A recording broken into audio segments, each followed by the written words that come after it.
and just click raise hand. Thanks for being here, man. Does that help?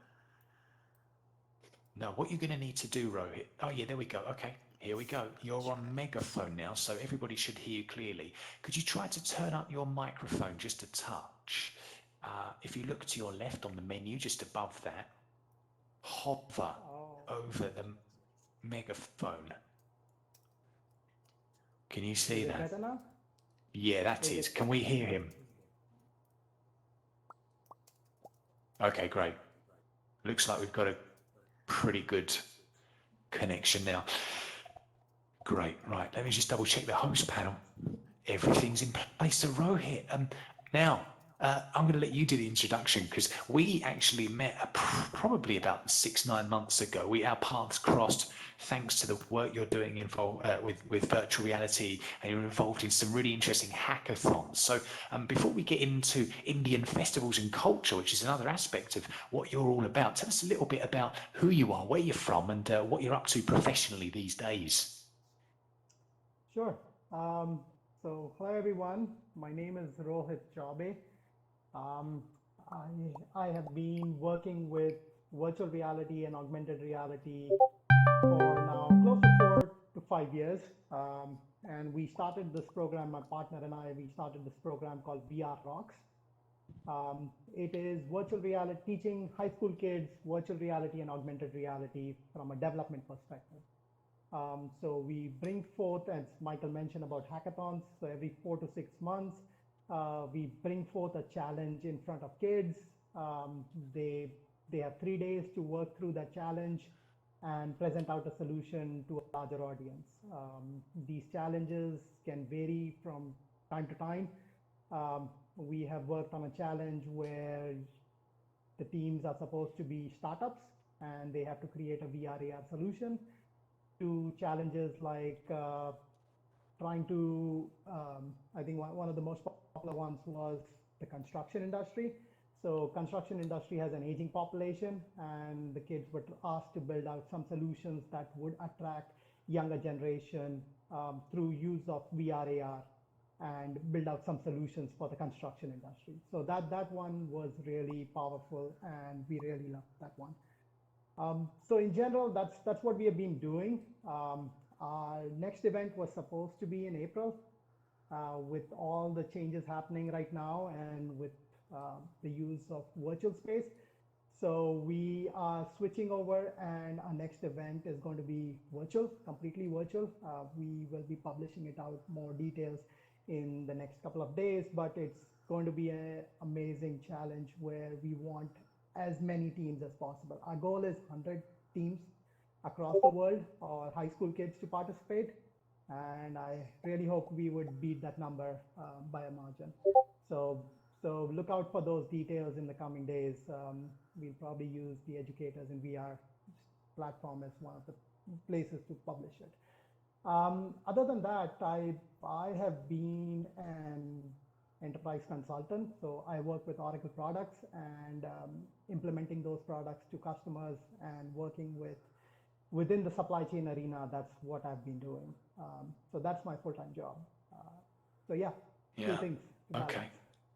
Yeah, excellent. Okay, so definitely you've got the technological background, but the reason you're standing here today is because I thought we could explore another aspect of what you're about, which is the fact that you've gone halfway around the world at some point in your life, haven't you? You've ended up in the United States of America, and you're going to share a little bit with today about the culture and the food and the music that you're all about and where you come from, because you reflect really this, the modern world, in the sense that it's, many people can have the possibility to go around the world, settle abroad, build a successful business as you are doing, and build a successful profile in this, nascent industry, in particular with immersive technology. So, I mean, how long have you been living in the US? Close to now 19 years, 18, Okay. 19 years. Yeah. Yeah. Like, I mean, as you mentioned, I grew up in India for my first 22 years. And then I moved to the US to do my master's. Okay. And since then, master's turned into job, working over here, and now having a young family. So still we have adopted to the US, but Mhm. still hang on to our Indian roots. And for a lot of things, we are still Indian at heart. Yeah, great. Okay. So you went over there for the masters. I mean, did you ever intend on returning to India, or was it kind of like, you just wanted to go over and study in America and see where it took you? What happened? I think the intention was always there to go back, or go back to India. But I mean, I think one thing leads to another, and before you realize you are in another country for 20 years now. So, I mean, Yeah. it just one thing or the other keeps coming up, and probably, I mean, the goals or things get moving from one your achievements or goals keep moving, and then so on and so forth. So first you want to get your job, then you want to earn some money, then you want to Mhm. probably start a family, so on and so forth. So it's Yeah. every passing year it becomes difficult, but I hope so. At some point of time, I'm able to make that decision and move back. Yes. Okay, great. Well, let's jump forward to the first slide, and this is get ready for some colour, people, because this is really reflecting everything that Rohit's culture is about. Is colourful, vibrant in situation. So, you sent me this slide. Now, talk about this. What have we got here? So, I mean, in India, 1 billion people, cultures, there are multiple languages, regions.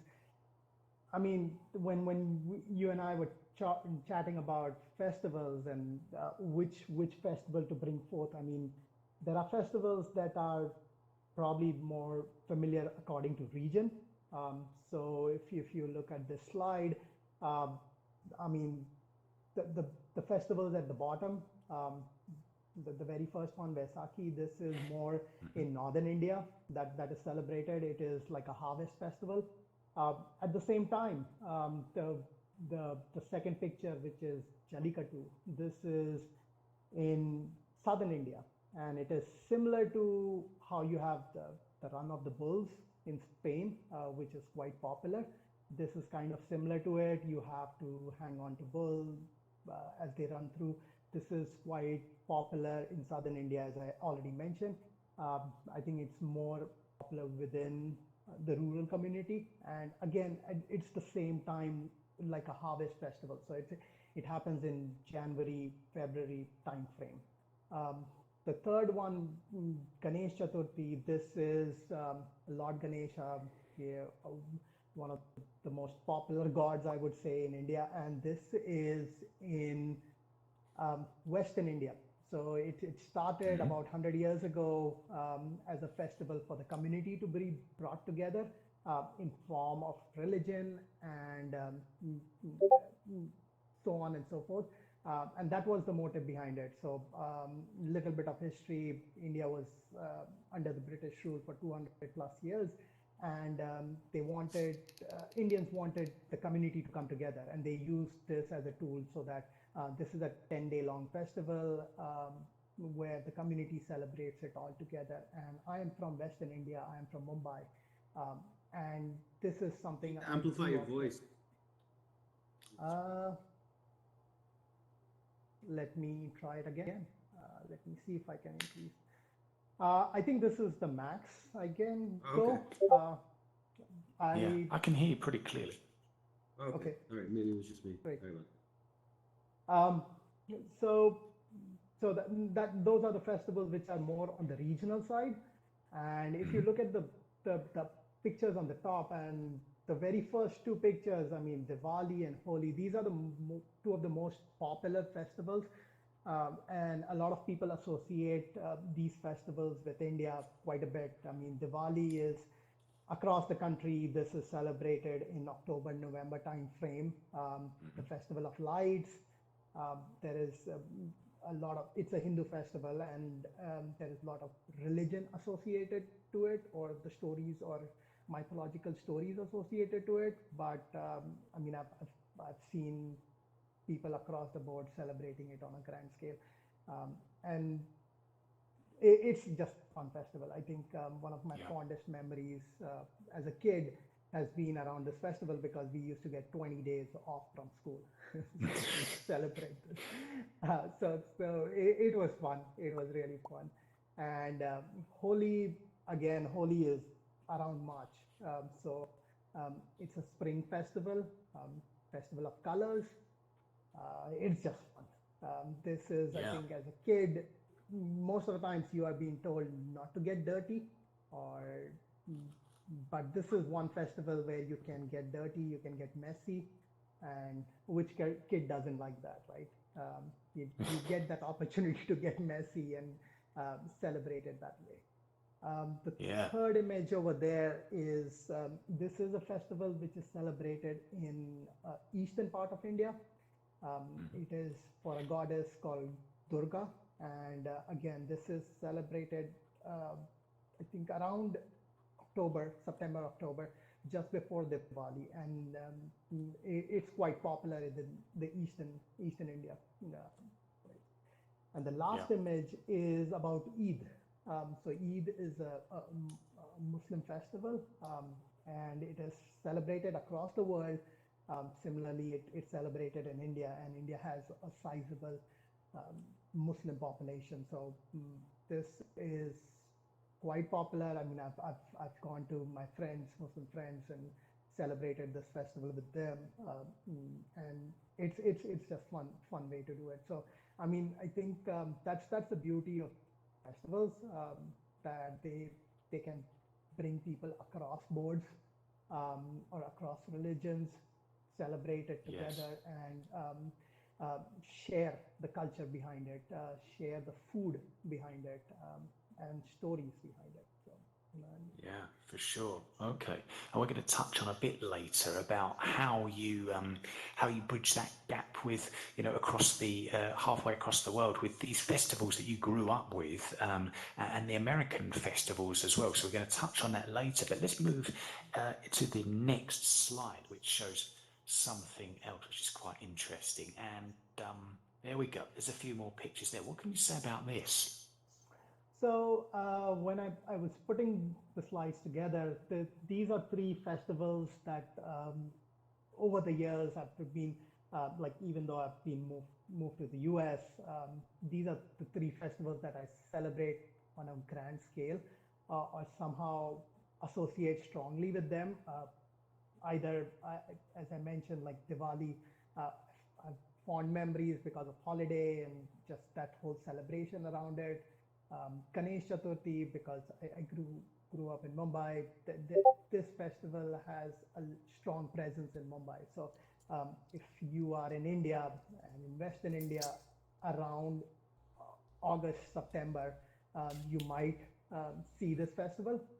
And if you get a chance, you will see huge processions of and huge idols of Ganesh, 30, 35 feet tall, and people just celebrate it on a grand scale.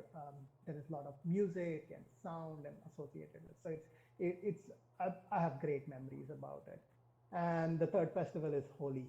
Again, that is one festival I greatly enjoyed as a kid. Color is one thing that you get to play around with. Then there are water balloons, that you would use to play around, and as kids you can do a lot of mischief with it, um, and get into trouble. So that's one of the reasons that I really enjoy these three festivals. And as I mentioned, like, when I came to the US and I was doing my masters, uh, Diwali, there used to be a Diwali festival that used to be celebrated on campus-wide level. So we used to get that opportunity to celebrate that festival at that grand scale, and kind of be associated with it, even though we are not in India and outside the country. Um, that was that. I mean, that was one of the greatest things. For Holi, I think Holi has, or the Festival of Colors, that this has taken a different spin where I keep hearing, or I've not participated myself, but I keep hearing about these color runs, where there are folks running for 5K or something like that, and they use these colors. to be sprayed on it throughout the route. So it's a fun way, but I associate it with Holi, and um, that is one festival. I think one of the slides that my 4-year-old really enjoys it for Yes. the whole reason of getting to be messy, and nobody shouts at you for being messy. Yeah. so, Yeah. so, And we're going to so this, touch on the sub. Sorry to interrupt you, Rohit. It's slightly delayed there. go ahead. Did I interrupt you? No, no, no. I was just wrapping up. Good.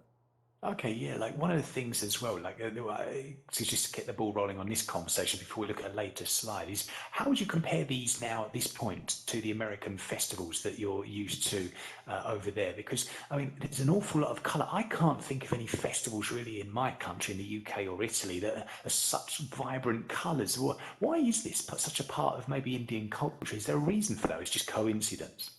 Um, I think because the festival is during the spring or the beginning of the spring Okay, festival. yeah, So, I mean, like when spring arrives, I mean, right now, if you, mm, we are we are already past the first day of spring in the northern mm, hemisphere, and you probably start seeing the vibrant colors or flowers, petals, those kind of things. So I think that's the reason behind this festival. There is also a religious story because again, Holi is a Hindu festival, so there is a religious story behind it too. But the use of colors and the vibrancy is associated with the springtime. So yes. that's probably the reason why the use of colors. And that's correct what you said. I don't know about an American festival which uses colors at such a grand scale. Yeah, yeah. Okay. All right. Well, let's jump forward to the next slide. But before we do that, if anybody's got any questions, feel free to raise the hand. You just look down at the bottom right there. You can click your raise hand button and you can come to us and ask Rohit any questions that might be burning on your mind. No questions coming through, but actually, I've got a question for you. I mean, has anybody ever been to India before? Can we get some hearts, some claps, some smiley faces? If yeah, okay. Ghosted Piper, do you want to click the raise hand button? You could tell us a little bit about your experience there.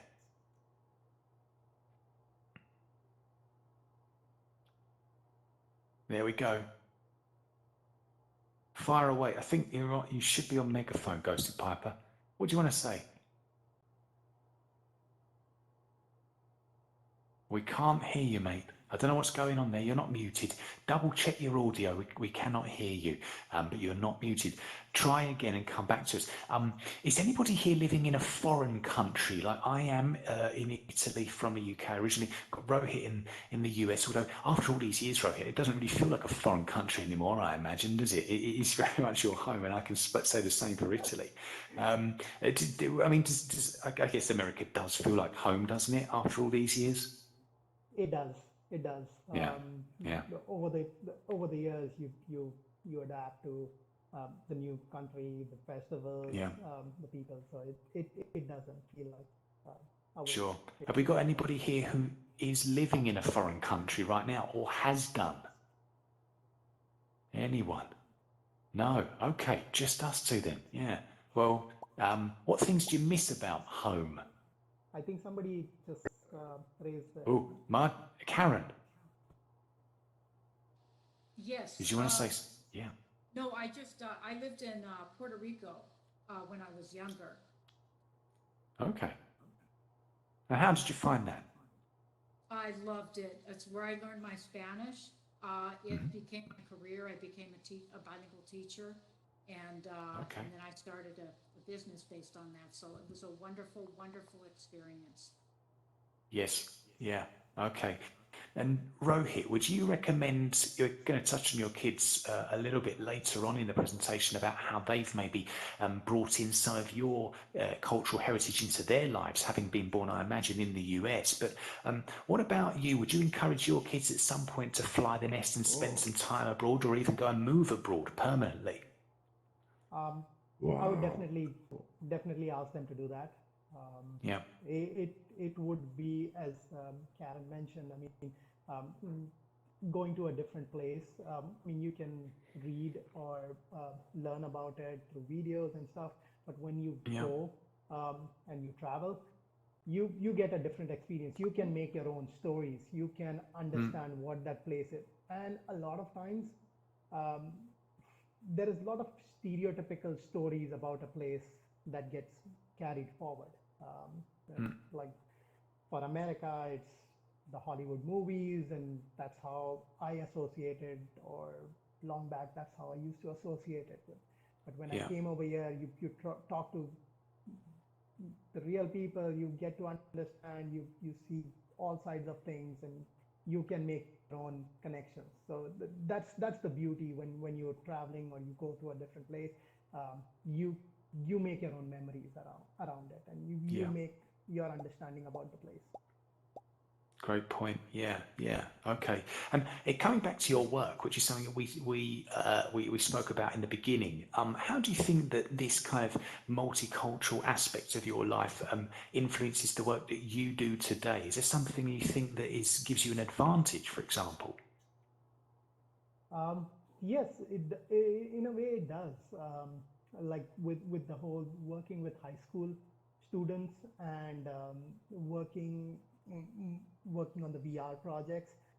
So the last event that we did was in December, and we had a team from Germany participate, and that was not a coincidence. Um, I'm based out in Kansas City. My partner, he is also over here in Kansas City. So to pursue students or teams or schools outside the US, that was an active move. We wanted that. This is a unique program. We want to to have other kids, let them build out their own communication, let them um, understand different things around it. So that kind of helped from my personal background, where I have moved from India to the US. I want to pursue more teams. We actively were looking, like our communication, Michael and I, we want a team from Italy to participate. We want a team from India to participate. And with the event that we are going to do in a couple of weeks, we hope that that diversity comes forth, where teams are from across the world are participating and they are collaborating. Um, the Yeah. projects that they come forth, and all that, it doesn't really matter, because we are all learning this technology, and they are at a very young age that they are getting an exposure to this technology. So it's a win-win Yeah. situation. Sure, definitely. Okay, well, let's crack on and look at the other slides that you forwarded us. And there we go. Now we're getting on to my favorite subjects, and that's food. Yes, I know you specifically emphasize on the food piece too. Bring forth some food pictures. So yes, I mean, a lot of the festivals, food is a big part, right? I mean, it's part of the celebration. That those food items that might be either seasonal, or they are just made around that time. These can be savory foods. This can be sweets. Uh, it just, I mean, they are across the board, and a lot of festivals are getting associated with it. So yeah, I mean, these images are a mix of savory and sweet foods. The one at the right bottom, these are like, I would say, donut holes. These are sweet. They're called gulab jamuns. They are sweet. They are syrupy. I mean, it's my mouth is watering right now, Yeah. just talking about it. But yeah, they are just amazing. So if you and I've seen them uh, at restaurants and Indian restaurants that serve dessert. So they generally carry it, or that's available. Um, so Mm, yeah, I mean, food is a big part of this. yes. Yeah. And what about? Oh, there we go. We've got a little. There's always one, isn't there? There's always one, but they've gone now. Um, Rohit, what about making these? I mean, how is it to rustle up some of this stuff in your kitchen? Oh, that is going to be fun. I think I'll have to call my mom or my wife to explain that process. But I mean, this is like, again, with festivals and celebrations. I mean, a lot of times, um, there is elaborate cooking that goes along with it, and I mean, it's again, Yeah. it's a family, it's a way to get the family together. I mean, like over here in the U.S., it's Thanksgiving dinner, and Thanksgiving lunch, and putting it all together, and different pieces to it, or around Christmas. So again, like these dishes, I mean, it takes effort to make them, and there is elaborate work to it. But again, it's fun because Yeah. it's much more relaxed time. The family is to get together, so you can assign tasks and get it done much quicker. And what about, obviously, like, sorry to bring Italy into it again for the 50,000th time today, but you think of Italy and like even like Irish pubs and I don't know, kind of Japanese restaurants, maybe sushi bars. They're in most countries in the world, aren't they? And but when you're eating it from people maybe have emigrated away from that home country, maybe it just doesn't taste the same. What could you say about the kind of Indian community where you live? I mean, is it easy to find places that are serving this type of food, or is it just typical curry restaurants, for example? That is so true. I mean, like a lot of the when you're looking at those restaurants or places which serve the kind of food, like as I mentioned, Indian restaurants over here, um, it might not taste the same I would have it at home. And there can be various reasons behind it. It's just the the audience that they are trying to serve, or the palate or the taste that they are trying to serve, that might be different. The whole vibrancy and the culture around you is different, so that can be another reason. Generally, I've seen the dishes to be on the milder side from a spice level perspective over here. Yeah, Um, yeah. that is one thing, but I mean, it there's nothing right or wrong. Mm, it's just a milder version of it. Mm, we don't want to have stomach upsets because you tried a particular food, or those kind of things. So that mm, mm, for that reason, I've seen it milder, but I mean, I've also seen where you can ask specifically that can you make it much more traditional side, and there have been places which are more flexible on that. Yeah, yeah. I actually worked with a British Indian girl in the past, and her name was Gurdeep. I don't know if that's a typical name in India, but she she was born in London, but her parents were Indian, and whenever she used to go to parties or dinners or even restaurants sometimes, in her bag she would have a very small bottle of very hot chili sauce because she just, despite being born in London, England, she just couldn't handle the bland flavours, and she always had to pull out this bottle of chili sauce to put it on everything. That's absolutely a true story. But yeah, I mean, generally, I think of India, I think of hot food. What about curries? Who here is a fan of curry? Karen at the back there. You lived in a foreign country. What about Indian food? Does that tickle your fancy? I absolutely love Indian food. And as a matter of fact, I used to, for business, go to New York City a lot. And there's a lot of just like little holes in the wall. And every time I went, I would get Indian food because they really know how to cook it there. It is so tasty. Oh yeah. Oh yes, it is. Anybody else? Has anybody had their mouths set to fire because of a hot food? Because that's the thing, isn't it? The what's the trick, Rohit? Let us in on the secret. If you've had something really hot and you can't handle it, what should you do? Stop eating. Stop eating. Yeah, step away from the Uh, plate. I so this is a funny story. When I was in college, I came for my master's over here, and I had a friend from southern India, and he used to quite complain about the food being bland, not getting the spice level, and so on and so forth. Um, so I think one time we were at one of the grocery chains, and he I don't remember. It's these orange chilies that you get. They are habanero, or I don't know the particular name. These are Yeah. small chilies. They are more from Mexican food, I think. And so somebody challenged him saying that these are pretty hot. Don't try them. He's like, no, I can finish it off, and I can I can take complete, I'll finish this off and all that stuff. And he Yeah. ate it, and he was on fire.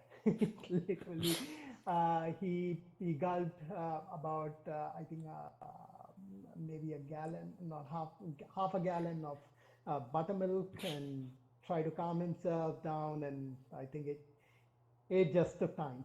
He took a lot of Yeah. water and everything. It just took time. So yeah, be very careful.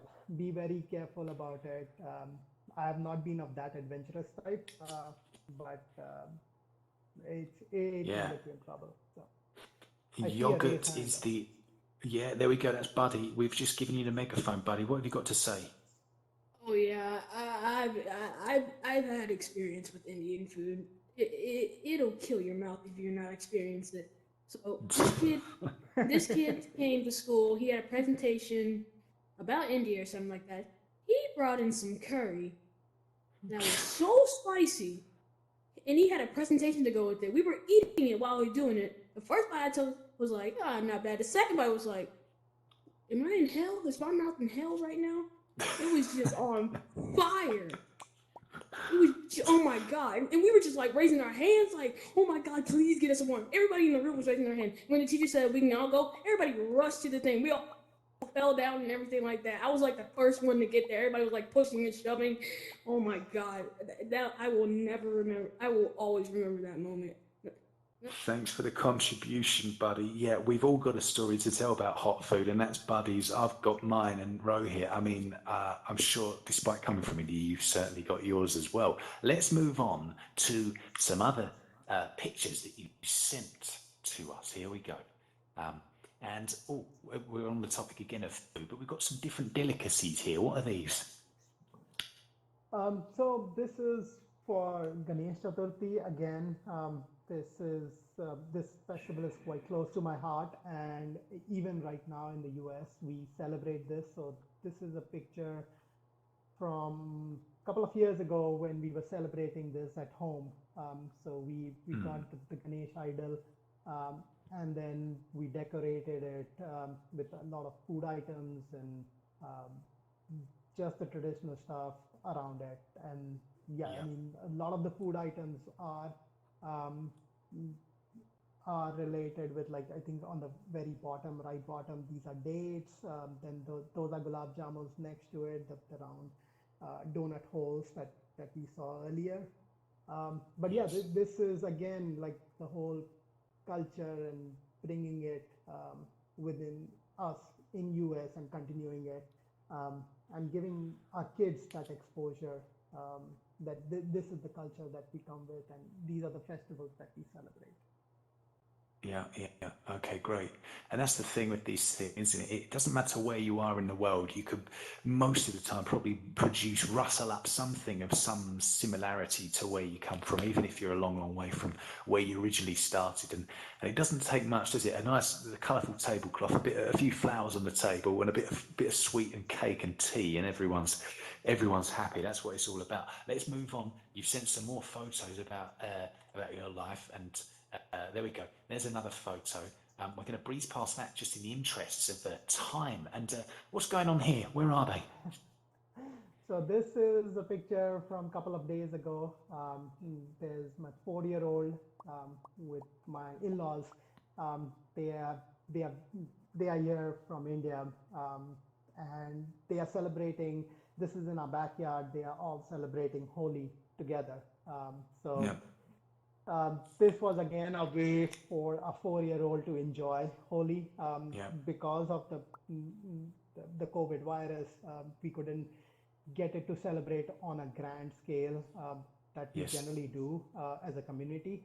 But this was the opportunity for them to just celebrate in our backyard, three of them, and then just using colors, water, and luckily the weather cooperated, so it was little warmer, and he enjoyed it. I mean, he was looking forward for this for quite some time. Yes. And Yeah. a funny story, I didn't put in that picture, but when our son was 2 year old, we asked if we can introduce or show some of the holy festival to the kids and to get them to celebrate. So these are 2 year olds, and we kind of bought all these different colors to show them and stuff like that. And we were all outdoors, so we asked them to apply and play, have fun with it. And we could see that they were scared, but we just said, okay, let's start it, and we started ourselves by applying it on ourselves, and then slowly Yes. they opened up, and then once they start with it, then it's hard to stop them. So they were enjoying themselves with all the colors. So it was really fun to see a 2-year-old with his friends all enjoying that festival together. Yeah, yeah. And talking about, obviously, you've got some of the older members of the family there from India again, and yourself included. Now, what about the language element? Because this is, I'm a languages teacher. One of the reasons that we're standing here today, and I'm in hour number 18 or 19, I can't even remember anymore. But it's all about the language. So, what languages do you talk to with your son? So we speak Hindi, um, Yes, and that has been our traditional language. A lot of I am Hindu, and yes, coming from northern India, Hindi is the common language within that area. But if you are in India, I think officially there are 18, 19 languages that are spoken. These are official wow, numbers. But beyond that, there are different dialects from region to region. If I grew up in the western part of the country, and they speak a different language in that state. So a lot of the states have their own languages. Hindi is quite popular, and surprisingly, English is spoken across the board. So English is seen as a language probably that got carried over since the British were ruling over the country, and that was yeah. used more commonly. Um, and that is a language that can bridge gaps across, where if you are not familiar with one of the regional languages, you can speak English and you can get by with it. All right. So actually, within the country itself, if you can't communicate, you mean, with your fellow countrymen and women?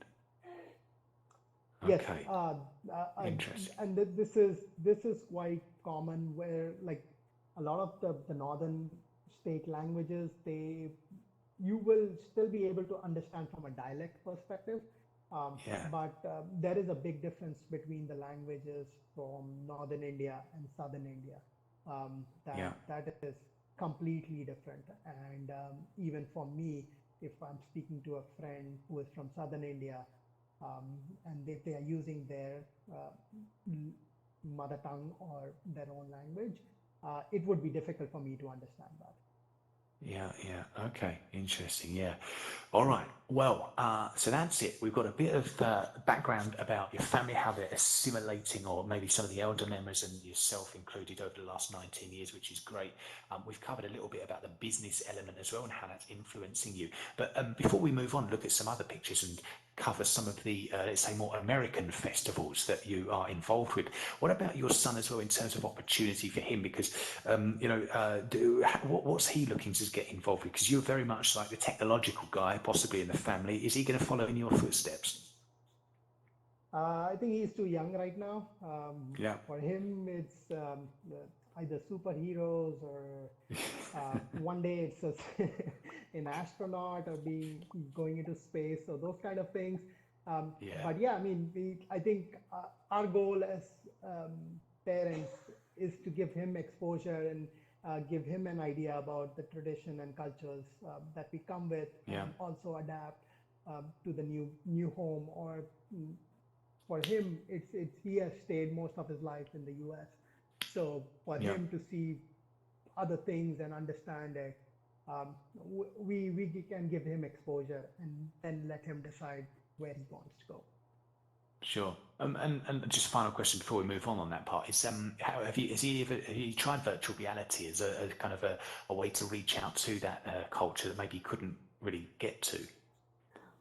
So I just wanted to try out the All Space. I'm using it on my desktop laptop right Yeah. now, and I kind of showed him this about an hour ago to see the space and everything so that I can log in. And he was just like, "Who's this? Who's that?" And So he was pretty curious about it. He has yet to wear the headset because he's just 4 years old. Uh, but it's fun. It's fun, and hopefully he'll Yeah. probably get a chance to try it soon. But not so far. He has not tried Um, it. And one of the things as well, come back to the hackathons and the events that you're involved with professionally, and maybe more so you're exposed to kids, young people using the technology. What are some of the things that you're learning from them as well, which is shaping your professional journey? One of the biggest things I've learned since I've been working with high school kids or school kids is this generation, or because they are introduced to technology at such an early age, um, they are wired in a different way. Things Yeah. which take us more, and us meaning I am of an older generation, so it takes there are times when it takes me more to understand or use from a technology perspective. They are able to grasp it much quicker. And one of the biggest things with virtual reality and augmented reality that I've seen is they they adapt to it, and learn it and be creative with it in a different way than what we are. And that is the beauty of it. Just to see them work through it and understand it, it's just fun to see that going. And that's one of the biggest joys I have when we are working with students at hackathons. Yeah, yeah. Okay, great. Well, let's move on then, and we're going to listen to some music right now. It's going to play automatically, so we'll watch a little bit of this and we'll have a talk about it. रंग बरसे भीगे चुनर वाली रंग बरसे और किन्ने मारी पिचकारी तोरी भीगी अंगिया ओ रंग रसिया हो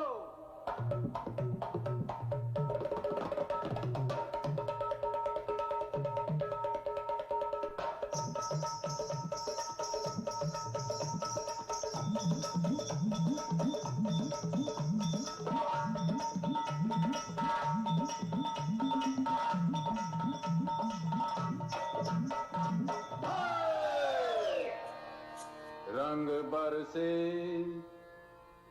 अरे रंग बरसे भीगे That's fantastic. All right. Now, if I hadn't been here for almost a day, I would have danced around the room, throwing my arms around in the air. But I'm going to save that for tomorrow after a little sleep. But Rohan, tell us a little bit more about that music, and also maybe is it a story being told at the same time? What's the deal?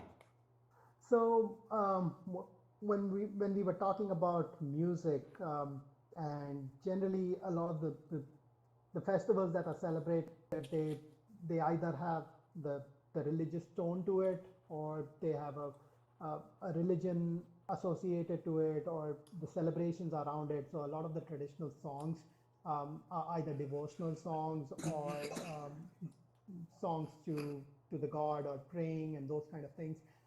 This particular song, as you can see, this is from a Bollywood movie from the 1980s, uh, and they are celebrating Holi, and that in a fun way, or those kind of things with color and water and those kind. So the, a lot of the culture gets reflected in movies, plays, and those kind of things. So Yeah.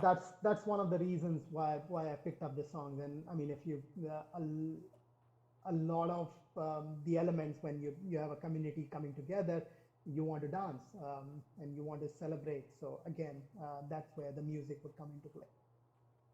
Excellent. All right. And what are we looking at here? What does this represent for you?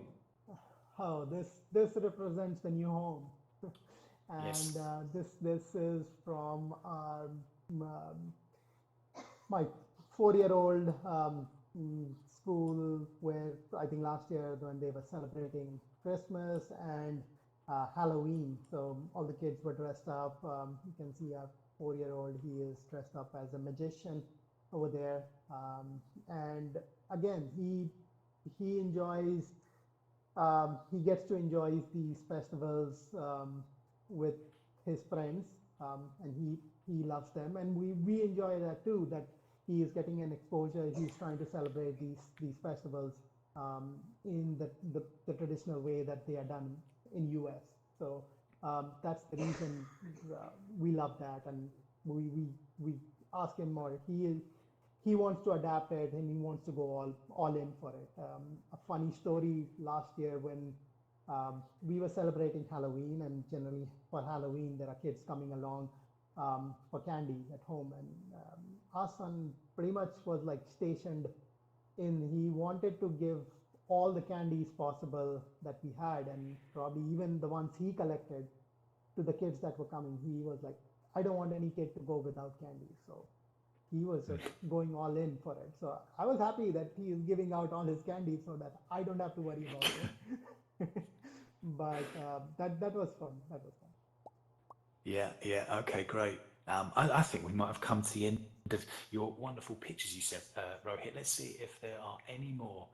Yes, there we go. There's a few more. And what's this on the right? We've got a shopping centre. Is that out there in Kansas City? So the one on the right, that is the Union Station, the All railway right. station over here in Kansas City, and traditionally that space was used for stations and train boarding and all that stuff. But now they have used that more for an event space. And during the holidays, they make it really colorful with a lot of lights and everything. So we visited it last year or year before, and that's when we took that picture. So it's very beautiful. It's a huge station, and I mean that's again the whole part of celebrating and being associated with the celebrations that go along with these holidays. Sure. Great.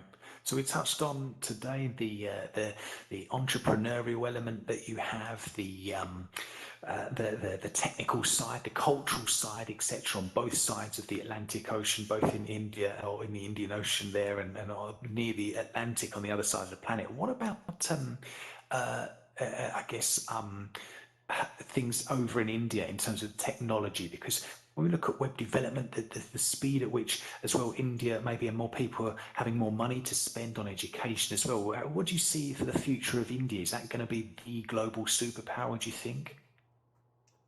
From a technology perspective, I've seen India adapt like to technology pretty quick. And Indians in general, they like mobile phones, smartphones, they are adapted, and that has a much bigger penetration in India, and they are able to use it.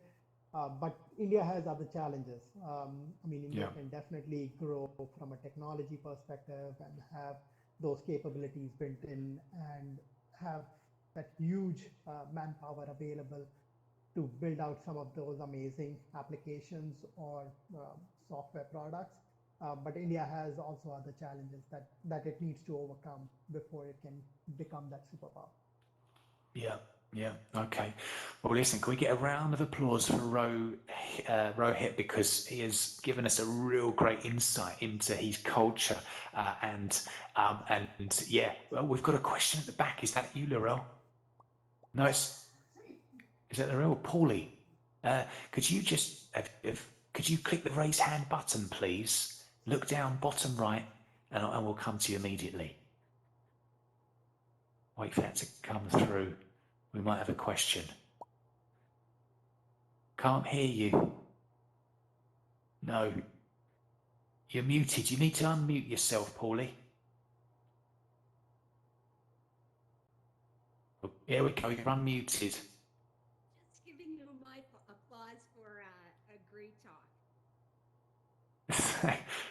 Yes. Let's give applause to everybody who actually came. Rohit, me, you, and anybody else that's here or watching on the live. I don't know if there's a YouTube stream going up, but certainly this is going to be recorded. So Rohit, thank you so much for sharing your everything about you. It's been really great to scratch a little bit deeper than the professional technological side that we often see about you. And what's the website? How can we catch up with you professionally speaking with VRoCKs? Where do we need to find you? So VRoCKs is available. It's VRoKCS.org. That's the website. I can share that information also with you, Michael, and you can share with the audience Yeah. later on. And we should be having that information for our event, the virtual event that is coming up in April by this Yes. weekend.